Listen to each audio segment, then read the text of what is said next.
Bab ke-35, Dentuman Besar. Kita juga adalah bintang kecil. Hilde menempatkan diri dengan nyaman di papan luncur di samping ayahnya. Saat itu hampir tengah malam. Mereka duduk menatap jauh ke seberang teluk. Beberapa bintang memancarkan cahaya pucat dan samar-samar di langit yang terang. Gelombang lembut menyentuh bebatuan di bawah dok. Ayahnya memecahkan kesunyian.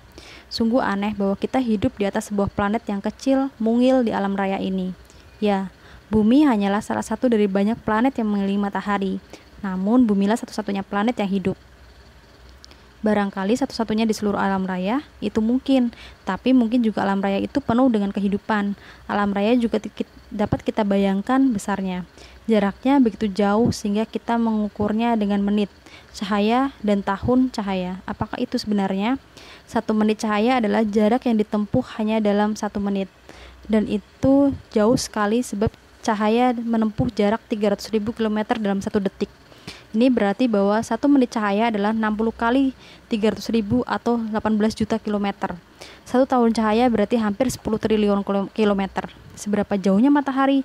Sedikit di atas 8 menit cahaya. Sinar matahari yang menghangatkan wajah kita pada suatu hari di bulan Juni yang panas menempuh waktu 8 menit melewati alam raya sebelum mereka sampai pada kita. Teruskan. Pluto yaitu planet yang paling jauh dalam sistem tata surya kita. Kira-kira 5 jam cahaya jauhnya dari kita. Ketika seorang ahli astronomi melihat Pluto melalui teleskop, sebenarnya dia sedang menatap 5 jam sebelumnya. Kita juga dapat mengatakan bahwa gambar Pluto membutuhkan waktu 5 jam untuk sampai ke sini. Itu agak sulit untuk dibayangkan, tapi kukira aku mengerti. Itu bagus, Hilde, tapi kita di bumi ini baru saja mengetahui orientasi kita.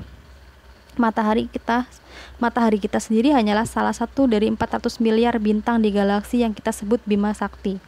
Galaksi ini menyerupai cakram, dengan matahari kita terletak pada salah satu di antara beberapa lengan spiralnya.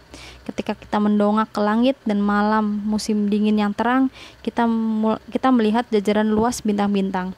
Ini karena kita memandang ke pusat Bima Sakti. Kukira itulah sebabnya mengapa Bima Sakti dinamakan jalan musim dingin dalam bahasa Swedia. Jarak ke bintang yang merupakan tetangga terdekat kita dalam Bima Sakti adalah 4 tahun cahaya. Mungkin itu kelihatan seperti pulau sedikit di atas sana. Jika kamu dapat bayangkan bahwa pada saat ini juga seorang pengamat bintang sedang duduk di sana dengan sebuah teleskop kuat yang diarahkan ke Berkeley, dia akan menyaksikan Berkeley sebagaimana yang tampak 4 tahun yang lalu. Dia mungkin melihat seorang gadis berusia 14 tahun sedang memainkan kedua kakinya di papan luncur. Luar biasa. Tapi itu baru bintang yang terdekat. Seluruh galaksi atau nebula, kita juga menyebutnya begitu. Luasnya 90.000 tahun cahaya. Itu adalah cara lain untuk menggambarkan waktu yang dibutuhkan oleh cahaya untuk berpindah dari satu ujung galaksi ke ujung lainnya. Ketika kita menatap sebuah bintang di Bima Sakti yang jauhnya 50.000 tahun cahaya dari matahari kita, berarti kita memandangnya 50.000 tahun sebelumnya. Gagasan itu terlalu besar untuk kepalaku yang kecil. Satu-satunya jalan untuk menatap ruang angkasa karena adalah menatap kembali ke waktu sebelumnya. Kita tidak pernah tahu seperti apa alam raya itu sekarang. Kita hanya tahu seperti apa ia waktu itu. Ketika kita melihat sebuah bintang yang jauhnya ribuan tahun cahaya, sungguhnya kita menempuh ribuan tahun kembali dalam sejarah ruang angkasa. Itu benar-benar tidak dapat dipahami. Tapi semua yang kita lihat bertemu dengan mata kita dalam bentuk gelombang cahaya. Dan gelombang-gelombang cahaya ini membutuhkan waktu untuk berjalan menembus ruang angkasa. Kita dapat membandingkannya dengan guntur. Kita selalu mendengar sebuah suara guntur setelah kita melihat kilat. Itu karena suara bergerak lebih lambat daripada gelombang cahaya. Ketika aku mendengar gelegar guntur, yang kudengar adalah suara dari sesuatu yang terjadi beberapa saat sebelumnya. Demikian juga halnya dengan bintang-bintang. Ketika aku melihat sebuah bintang yang jauhnya ribuan tahun cahaya, aku seperti melihat gelegar guntur dari suatu peristiwa yang terjadi ribuan tahun sebelumnya. Ya, aku mengerti. Tapi sejauh ini kita hanya membicarakan galaksi kita sendiri. Para ahli astronomi mengatakan ada kira-kira 100 miliar galaksi di alam raya ini. Dan masing-masing galaksi ini terdiri dari sekitar 100 miliar bintang. Kita menyebut galaksi-galaksi terdekat dengan Bima Sakti nebula Andromeda. Letaknya 2 juta tahun cahaya dari galaksi kita sendiri. Itu berarti cahaya dari galaksi itu membutuhkan waktu 2 juta tahun untuk sampai kepada kita. Jadi kita melihat 2 juta tahun sebelumnya ketika kita memandang nebula Andromeda jauh tinggi di langit. Jika ada seorang pengamat bintang yang cerdik di nebula ini, aku harus bayangkan dia mengarahkan teleskopnya ke bumi saat ini. Dia tidak akan dapat melihat kita.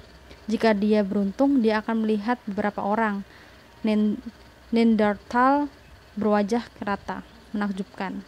Galaksi-galaksi terjauh yang kita ketahui sekarang jaraknya sekitar 10 miliar tahun cahaya dari kita. Ketika kita menerima sinyal-sinyal dari galaksi-galaksi ini, kita akan kembali 10 miliar tahun dalam sejarah alam raya. Itu kira-kira 2 kali umur tata surya kita sendiri. Ayahku membuatku pusing. Meskipun cukup sulit untuk memahami apa gunanya melihat kembali ke masa lampau yang begitu jauh, para ahli astronomi telah menemukan sesuatu yang mempunyai makna lebih besar dari gambaran dunia kita. Apa? Tidak ada galaksi di ruang angkasa yang tetap berada di tempatnya. Semua galaksi di alam raya itu bergerak saling menjauh dengan kecepatan yang luar biasa. Semakin jauh mereka dari kita, semakin cepat mereka bergerak. Itu berarti bahwa jarak antara galaksi-galaksi itu semakin bertambah sepanjang waktu. Aku sedang berusaha membayangkannya. Jika kamu punya sebuah balon dan kamu menggambar sebuah titik-titik hitam di atasnya, titik-titik itu akan menjauh satu sama lain ketika kamu meniup balon tersebut. Begitulah yang terjadi dengan galaksi-galaksi di alam raya. Kita katakan bahwa alam raya itu mengembang. Apa yang membuatnya begitu? Kebanyakan ahli astronomi setuju bahwa alam raya yang mengembang hanya mempunyai satu penjelasan. Dahulu kala, kira-kira 15 miliar tahun yang lalu, semua substansi di alam raya itu menyatu dalam satu area yang relatif kecil. Substansi itu demikian padatnya sehingga gaya berat membuatnya sangat panas. Akhirnya ia menjadi begitu panas dan rapat sehingga meledak. Kita menyebut ledakan itu dentuman besar. Baru memikirkannya saja membuatku gemetar. Dentuman besar menyebabkan semua substansi di alam raya terlempar ke seluruh penjuru. Dan karena lambat laun menjadi dingin, ia membentuk bintang-bintang dan galaksi-galaksi dan bulan-bulan dan planet-planet. Tapi kukira ayah mengatakan alam raya masih terus mengembang. Ya benar. Dan ia mengembang justru akibat ledakan yang terjadi miliaran tahun lalu ini. Alam raya tidak mempunyai geografi yang abadi. Alam raya adalah peristiwa. Alam raya adalah ledakan. Galaksi-galaksi terus berterbangan di seluruh alam raya dan saling menjauh dengan kecepatan luar biasa. Apakah mereka akan terus begitu selamanya? Itu salah satu kemungkinan, tapi masih ada yang lain. Kamu mungkin ingat bahwa Alberto memberitahu Sophie tentang 2 kekuatan yang menyebabkan planet-planet tetap berada di orbit seputar matahari. Bukankah itu akibat gaya berat dan kelembapan? Benar. Dan hal yang sama berlaku pada galaksi-galaksi itu. Sebab meskipun alam raya terus mengembang, kekuatan gaya berat bekerja sebaliknya. Dan suatu hari nanti, dalam beberapa miliar tahun, gaya berat mungkin akan menyebabkan benda-benda angkasa menyusut lagi. Ketika kekuatan dari ledakan hebat itu mulai melemah. Lalu kita akan mengalami ledakan sebaliknya. Ledakan ke dalam, tapi sebaiknya begitu jauh sehingga terjadinya seperti film yang diputar dengan gerakan melambat. Kamu bisa membandingkannya dengan apa yang terjadi ketika kamu melepaskan udara dari balon. Apakah semua galaksi akan disatukan dalam suatu nukleus padat lagi? Ya, kamu memahaminya. Tapi apa yang akan terjadi selanjutnya? Akan ada dentuman besar lain dan alam raya akan mulai mengembang lagi. Sebab hukum alam yang sama tetap bekerja dan kemudian bintang-bintang dan galaksi-galaksi baru akan terbentuk. Pemikiran bagus. Para ahli astronomi beranggapan ada 2 skenario yang mungkin untuk masa depan alam raya. Alam raya mungkin terus mengembang selamanya, sehingga galaksi-galaksi akan semakin terbawa menjauh atau alam raya akan mulai mengerut lagi. Berat dan besarnya alam raya itu akan menentukan apa yang terjadi. Dan inilah sesuatu yang belum dapat diketahui oleh para ahli astronomi. Tapi jika alam raya demikian beratnya sehingga ia mulai mengerut lagi, kemungkinan ia telah mengembang dan mengerut berkali-kali sebelumnya. Itu kesimpulan yang sangat jelas. Tapi pada titik ini teorinya terbagi. Ada kemungkinan bahwa pengembangan alam raya merupakan sesuatu yang akan terjadi sekali ini saja. Tapi jika ia terus mengembang sepanjang masa, pertanyaan menyangkut dari mana semua ini mulai terjadi semakin mendesak. Dari mana asalnya segala benda-benda yang tiba-tiba meledak itu? Bagi seorang Kristen, jelas dia akan menganggap bentukan besar sebagai saat penciptaan yang sungguhnya. Bible mengemukakan bahwa Tuhan berfirman, "Jadilah cahaya." Kamu mungkin akan juga ingat bahwa Alberto menyebut pandangan linear Kristen terhadap sejarah dari sudut pandang kepercayaan Kristen tentang penciptaan. Lebih baik membayangkan alam raya terus mengembang. Betulkah? Di dunia timur, pandangan mereka terhadap sejarah bersifat siklus. Dengan kata lain, sejarah berulang-ulang terus selamanya. Di India misalnya, ada sebuah teori kuno yang mengatakan bahwa dunia terus-menerus membuka dan menutup lagi. Dan dengan demikian terjadi pergantian antara apa yang disebut orang-orang India siang Brahma dan malam Brahma. Gagasan ini paling selaras tentu saja dengan alam raya yang mengembang dan mengerut untuk mengembang lagi dalam suatu proses siklus yang abadi. Aku mempunyai gambaran mental tentang jantung kosmik besar yang terus berdegup dan berdegup. Kukira kedua teori ini sama-sama tak terbayangkan dan juga sama-sama menarik.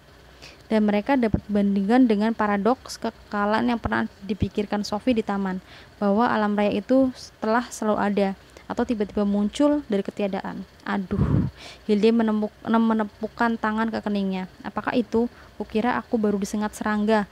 Itu barangkali Socrates yang berusaha menyengatmu untuk merenungkan kehidupan. Sophie dan Alberto duduk di mobil merah sambil mendengarkan cerita sang mayor tentang alam raya kepada Hilde. Pernahkah terpikir olehmu bahwa peran kita benar-benar terbalik? Tanya Alberto setelah sesaat. Dalam pengertian apa? Sebelum ini merekalah yang mendengarkan kita, dan kita tidak dapat melihat mereka. Kini kita sedang mendengarkan mereka dan mereka tidak dapat melihat kita. Dan itu belum semua. Apa maksudmu? Ketika kita mulai, kita tidak mengenal realitas lain yang ditempati Hilde dan sang mayor. Kini mereka tak mengetahui tentang realitas kita. Belas dendam itu manis, tapi sang mayor dapat ikut campur campur tangan dalam dunia kita. Dunia kita memang tidak lain dari hasil campur tangannya. Aku belum melepas seluruh harapan bahwa kita juga dapat ikut campur dalam dunia mereka. Tapi kamu tahu itu mustahil. Ingat apa yang terjadi di Cinderella? Aku melihatmu berusaha untuk mengeluarkan botol Coke. Sophie terdiam. Dia menatap keluar arah taman. Sementara sang mayor menjelaskan dentuman besar, ada sesuatu mengenai istilah yang mulai membangkitkan rangkaian pemikiran dalam benaknya. Dia mulai mencari-cari di sekeliling mobil. Apa yang sedang kamu lakukan? Tidak apa-apa. Dia membuka kompartemen onderdil dan menemukan kunci Inggris. Dia mengambilnya dan melompat keluar mobil. Dia mendatangi papan luncur dan berdiri tepat di depan Hilde dan ayahnya. Mula-mula dia berusaha menarik perhatian Hilde, tapi itu sungguh sia-sia. Akhirnya dia mengangkat kunci Inggris ke atas kepalanya dan memukulkannya ke kening Hilde. Aduh, kata Hilde. Lalu Sophie memukul kening sang mayor, tapi dia tidak dapat bereaksi sama sekali. Apakah itu? Tanya Hilde. Apakah itu? Tanya ayah Hilde. Kukira aku baru saja disengat serangga. Itu barangkali Socrates yang berusaha menyengatmu untuk merenungkan kehidupan. Sophie berbaring di atas rumput dan berusaha untuk mendorong papan luncur, tapi benda itu tetap tak bergerak. Atau dia berhasil menggerakkannya 1 milimeter. Ada angin dingin menghembuskan ke sini, kata Hilde. Tidak, tak ada. Ini sangat nyaman. Bukan hanya itu, ada sesuatu. Hanya ada kita berdua dan malam musim panas yang sejuk. Tidak, ada sesuatu di udara. Dan apakah itu kiranya? Ayah ingat Alberto dan rencana rahasianya. Bagaimana aku bisa lupa? Mereka menghilang begitu saja dari peta taman, seakan-akan mereka lenyap di telan udara. Ya, tapi di telan udara, cerita itu harus berakhir di suatu tempat. Itu hanya sesuatu yang kutulis. Itulah ya, tapi bukan apa yang terjadi sesudahnya. Misalnya, mereka ada di sini. Apakah kamu percaya itu? Aku dapat merasakannya, ayah. Sophie berlari kembali ke mobil. Mengesankan, kata Alberto dengan enggan ketika Sophie naik ke mobil sambil memegang erat kunci Inggris di tangannya. Kamu mempunyai bakat luar biasa, Sophie. Tunggu dan lihat saja. Sang mayor memeluk Hilde. Apakah ayah mendengar bunyi riak gelombang? Ya, kita harus menurunkan perahu ke perairan besok. Tapi apakah ayah mendengar bisikan aneh dari angin? Lihat bagaimana daun-daun aspen bergetar. Planet itu hidup. Kamu tahu, ayah menulis bahwa ada sesuatu yang tersirat. Benarkah? Barangkali ada sesuatu yang tersirat juga di taman ini. Alam itu penuh teka-teki, tapi kita sedang membicarakan bintang-bintang di langit. Tak lama lagi akan ada bintang-bintang di atas air. Itu benar. Itulah yang biasa kamu katakan tentang pendar fosfor ketika kamu masih kecil. Dan dalam hal ini kamu benar.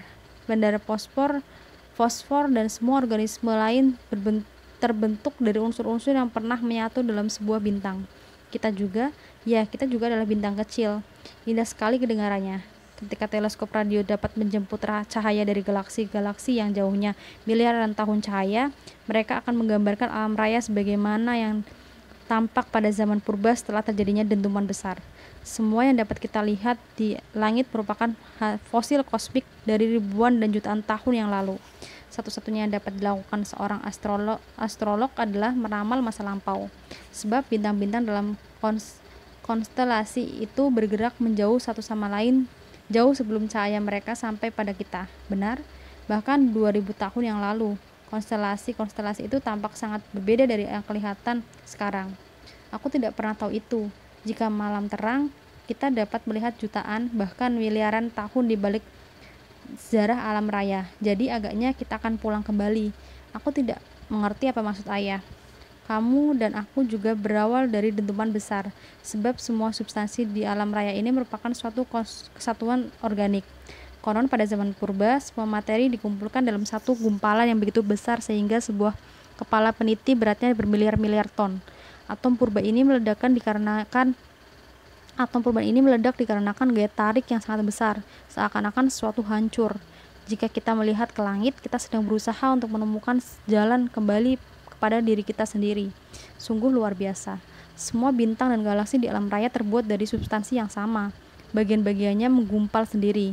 Sebagian di sini, sebagian di sana. Mungkin ada bermiliar-miliar tahun cahaya antara satu galaksi dengan galaksi lainnya. Tapi mereka semua mempunyai asal-usul yang sama. Semua bintang dan planet termasuk dalam keluarga yang sama. Ya, aku mengerti. Tapi apakah substansi bumi ini, apakah itu yang meledak bermiliar-miliar tahun yang lalu? Dari mana asalnya? Itulah pertanyaan besarnya, dan pertanyaan yang sangat besar, sangat mengganggu pikiran kita semua. Sebab kita sendiri berasal dari substansi itu. Kita adalah percikan api besar yang menyala miliaran tahun yang lalu. Itu pikiran yang indah pula. Bagaimanapun kita tidak boleh melebih-lebihkan makna penting angka-angka ini. Cukuplah memegang sebuah batu di tangan. Alam raya akan sama tak terpahaminya meskipun ia hanya berdiri dari satu batu itu saja yang seukuran buah jeruk. Pertanyaan akan sama-sama tak terjawab. Dari mana? Pertanyaannya akan sama-sama tak terjawab. Dari mana asalnya batu ini? Sophie tiba-tiba berdiri tegak di dalam mobil dan menunjuk jauh ke teluk. Aku ingin mencoba perahu dayung itu, katanya. Perahu itu diikat dan kita tidak akan pernah dapat mengangkat dayungnya. Akankah kita coba? Bagaimanapun, sekarang malam tengah musim panas. Kita dapat pergi ke perairan itu, memang. Mereka melompat keluar dari mobil dan berlari menuju taman.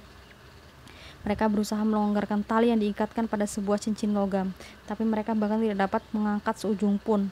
Ini seperti dipaku, kata Alberto. Kita punya banyak waktu. Seorang filosof sejati tidak sekalipun boleh menyerah. Kita saja dapat melonggarkannya. Kalau saja kita dapat melonggarkannya. Ada lebih banyak bintang sekarang, kata Hilde. Ya, ketika malam musim panas sedang gelap-gelapnya. Tapi mereka lebih berkilau pada musim dingin. Apakah ayah ingat malam sebelum ayah berangkat ke Lebanon? Saat itu tahun baru. Itulah saat aku memutuskan untuk menulis sebuah buku tentang filsafat untukmu. Aku telah mendatangi sebuah buku besar di Christiansen dan di perpustakaannya pula. Tapi mereka tidak punya bacaan yang cocok untuk anak muda. Seakan-akan kita sedang duduk di ujung bulu-bulu lembut si kelinci putih. Aku bertanya-tanya, apakah ada seorang di sana pada malam di tahun cahaya ini? Perahu dayung itu lepas sendiri. Benar, aku tidak mengerti. Aku turun dan meriksanya persis sebelum ayah tiba di sini. Begitukah? Itu memperingatkanku pada saat ketika Sophie meminjam perahu Alberto. Apakah ayah ingat bagaimana perahu itu terseret ke tengah danau? Aku berani bertaruh, itu pasti hasil ulahnya lagi. Tentu saja menertawakanku. Sepanjang malam ini, aku dapat merasakan seorang ada di sini. Salah satu dari kita harus berenang untuk menahannya. Kita berdua yang akan melakukannya, ayah. Selesai. Terima kasih sudah mendengarkan Dunia Sophie. Sampai bertemu di buku selanjutnya.